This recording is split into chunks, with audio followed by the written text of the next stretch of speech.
नमस्कार दोस्तों। तो आज हम सुनेंगे राजा मिडास और गोल्डन टच की कहानी। कई वर्ष पुरानी बात है।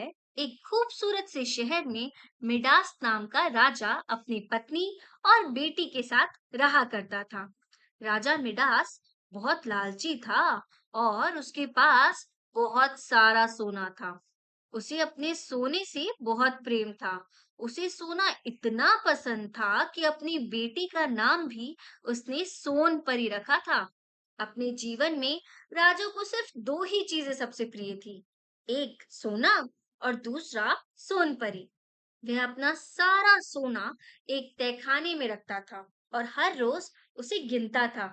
उसकी इस आदत पर रानी कहा करती थी कि महाराज, आप ऐसे हर रोज अपना सोना गिनेंगे तो एक दिन यह सारा सोना गायब हो जाएगा। रानी की इस बात पर राजा मिडास बहुत नाराज होते थे। वे कहते थे कि रानी, इस सोने का महत्व तुम नहीं समझोगी। दुनिया में सोने से ज्यादा खूबसूरत और कीमती कुछ भी नहीं। हर रोज राजा अपना सोना गिनता और सोने के लिए उसका मोह और भी ज्यादा बढ़ जाता। साथ ही साथ दिन ब दिन राजा और लालची होता जा रहा था। जहां एक तरफ राजा को सोने से इतना मोह था, वहीं राजकुमारी सोनपरी को सोने में कोई भी दिलचस्पी नहीं थी।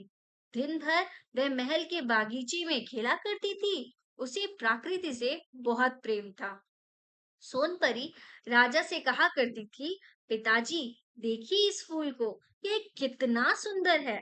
इस पर राजा मिडास जवाब देता था कि हाँ, सुंदर तो है, लेकिन अगर यह सोने का होता तो और भी ज्यादा सुंदर लगता।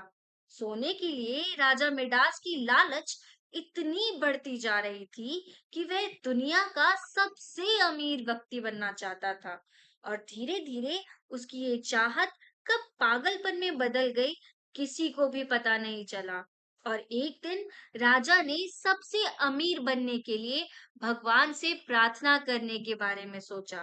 उसने खाना पीना सब छोड़ दिया और भगवान का ध्यान करना शुरू कर दिया।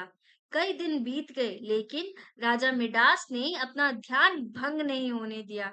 उसकी इस प्रार्थना से भगवान प्रसन्न हुए और उसे दर्शन देने पहुंचे। भगवान ने कहा कि बताओ, तुम्हें क्या वरदान चाहिए। राजा ने कहा, भगवान, मुझे ऐसी शक्ति दो कि जिस भी चीज को मैं स्पर्श करूं वह सोने की बन जाए। भगवान ने उसे वरदान दे दिया और कहा कि एक बात हमेशा याद रखना कि सोने से तुम हर चीज खुश नहीं हो सकते। और ऐसा कहकर भगवान गायब हो गए और राजा खुशी के मारे झूम उठा। वह महल की हर छोटी बड़ी चीज को छूने लगा। कुर्सी, मेज, गमले, पलंग, हर वस्तु सोने में बदलती जा रही थी। राजा बगीचे में पहुंचा और पेड़ पौधे व फूलों को छूकर सोने का बना दिया। इतनी भाग दौड़ करने की वजह से राजा मिडास थक गया था और अब उसे भूख लगने लगी थी। जब वह खाना खाने के लिए महल में गया और अपने सोने की कुर्सी व मेज पर बैठ गया, मेज पर कई प्रकार के पकवान, मिठाइयाँ और फल रखे हुए थे, जिन्हें देखकर राजा के मुंह में पानी आ गया। जैसे ही राजा ने पकवान खाया, तो उसके सामने का एक दांत टूटकर गिर गया और यह देखकर वह चौंक गया। उसने देखा कि उसके स्पर्श से पकवान भी सोने का बन गया।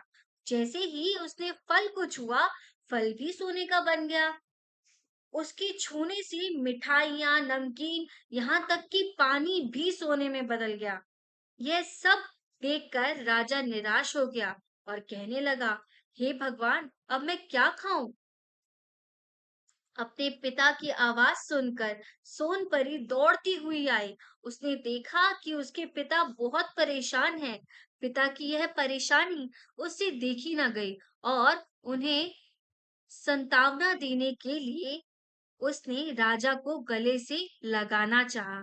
इससे पहले कि राजा कुछ कह पाता, राजकुमारी सोनपरी ने राजा को छू लिया और उसे छूते ही वह भी सोने की बन गई। अपनी बेटी का यह हाल देखकर राजा मिडास जोर जोर से रोने लगे।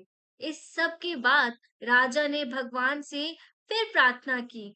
जब भगवान प्रकट हुए तो राजा ने कहा, हे ईश्वर, मुझे यह वरदान नहीं चाहिए। मैं बहुत लालची हो गया था, लेकिन अब मुझे अपनी गलती का एहसास हो गया है। कृपया करके मेरी सहायता करें। राजा की बातें सुनकर भगवान ने वरदान वापस ले लिया और सब कुछ पहले की तरह हो गया। राजकुमारी सोनपरी फिर से बगीचे में खेलने लगी और उसके साथ राजा मिडास भी प्रकृति का आनंद उठाने लगे। इसके बाद राजा ने अपने तहखाने पर ताला लगा दिया और हर रोज सोना गिनना भी बंद कर दिया।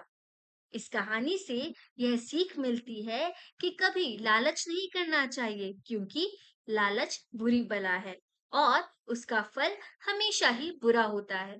धन्यवाद दोस्तों।